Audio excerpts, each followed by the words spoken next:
who came into power, like in the Quran, like Nabi Yusuf.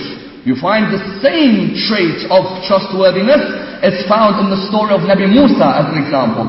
Nabi Musa, upon his return with the daughters of Nabi Shu'aib, when he returns back to the house of Nabi Shu'aib, the first thing Nabi Shu'aib's daughters comment to their father is that we were returned by a man who is strong and a man who is trustworthy. Look at the power of a person who is Ameen. The father replies, Nabi Shu'aib replies, how do you know he was strong? And how do you know he is trustworthy?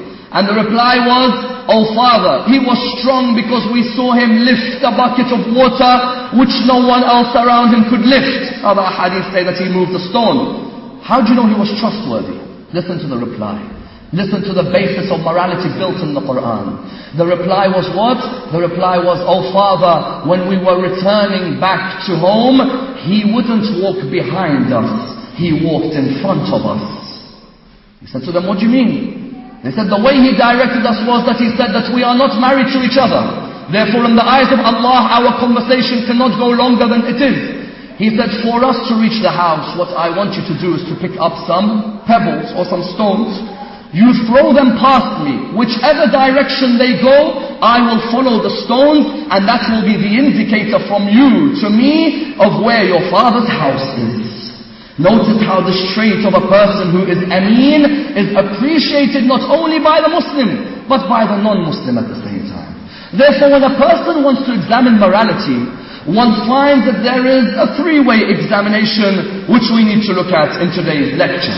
The first examination is, what are the different moral theories which have been postulated by people such as Aristotle, by people such as Freud, by people such as Dale Carnegie, by people such as Kohlberg? What are the different moral theories that have been given in history? And what did Islam reply to each of these moral theories? Number one. Number two, how did Islam look at morality in terms of the soul? How vital was the soul of the human being in bringing about morality? Number three, what lessons can be learned from the Khilafah of Imam Ali? Not the period of Imamate, no, the 5 years when Ali ibn Abi Talib was 4th Khalifa. What lessons can we learn about Amir al-Mu'mineen's akhlaq on the basis of our discussions? When you look at it in this way, you will find how immense a character Amir al-Mu'mineen is, to the extent that Salman al-Muhammadi said, if mankind understood Ali ibn Abi Talib, Allah subhanahu wa ta'ala would never have created Jahannam. So here when we look at this discussion, let's look at it three ways. Number one, there are 4 different theories of morality which have been postulated by philosophers in history.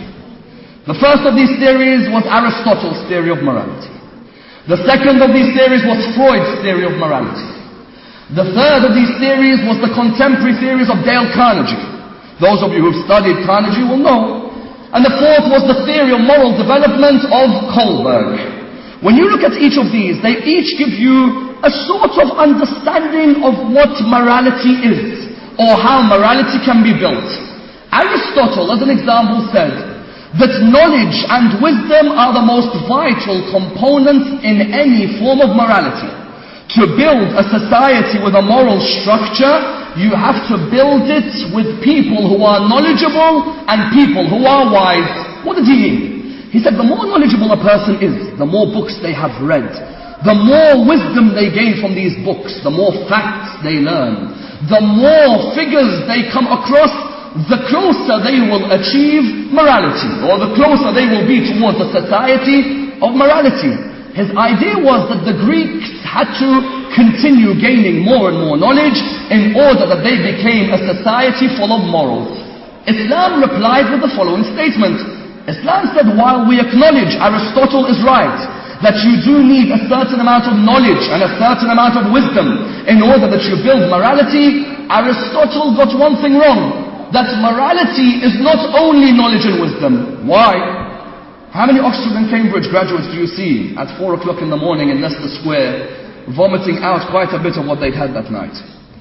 Oxford and Cambridge students, all with great degrees and all with outstanding figures and brilliant facts, yet at 4 o'clock at Leicester Square in the morning, the person can just about walk on his feet. He's moving one way and bouncing the other. If knowledge was the key to morality, then there is no way this person should be an immoral. Rather, this person should be the height of morality.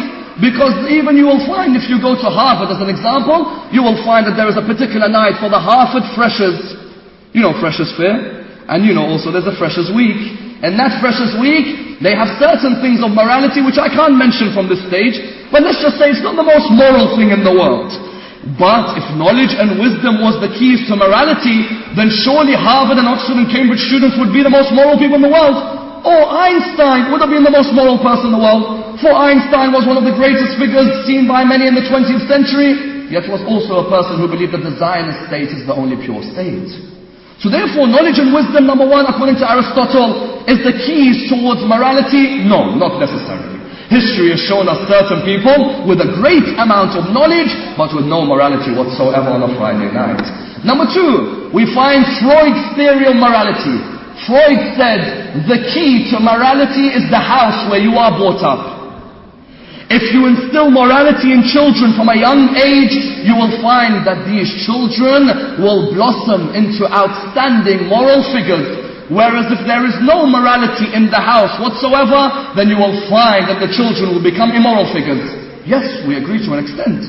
Islam stresses that from a young age, we should seek to come forward and bring up the children in a morally correct manner. And that the earlier you instill morals, the greater the child becomes. But it's not always the case. Muawiyah, son of Yazid. Muawiyah, son of Yazid, named after his grandfather. Muawiyah, son of Yazid, is brought in the house of the man who killed Abu Abdullah al-Husayn. He's brought in the house of the man who was full of drinking, brought up in the house of the man who plays with the monkeys all day, in the house of a man who's with the dancers, in the house of a man who, excuse my language, his palace was like a brothel. Yet what do we find? We find that his son comes out with the beautiful words, I wish I hadn't been born to a father who killed Abu Abdullah al-Husayn. If the upbringing in the house and great morals being taught in the house was the only criteria for a person being a morally sound person, then you would have found that Muawiyah, son of Yazid, would not have come out in the way he did. Yet we find that this person came out in the house of an absurd nature, he came out as a morally sound person. Therefore Freud, while we agree with some of what he says, we disagree with the rest. Number three, Dale Carnegie. Dale Carnegie had an interesting theory. And brothers and sisters, you need to know these theories in order that you are able to show how morality from the human being is not as the morality which God gave to His servants. You find in the third area, Dale Carnegie used to say, listen to his words, he used to say, morality is relative.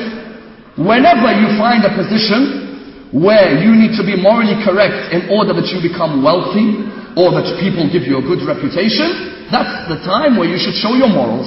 In other words, morals wasn't so much about humanity. No, morals was about me. Do people look at me in a good way? Will I get a high status in the eyes of the people rather than in the eyes of anyone else? Of course, this type of morality will not bring a society which is built on peace. Why?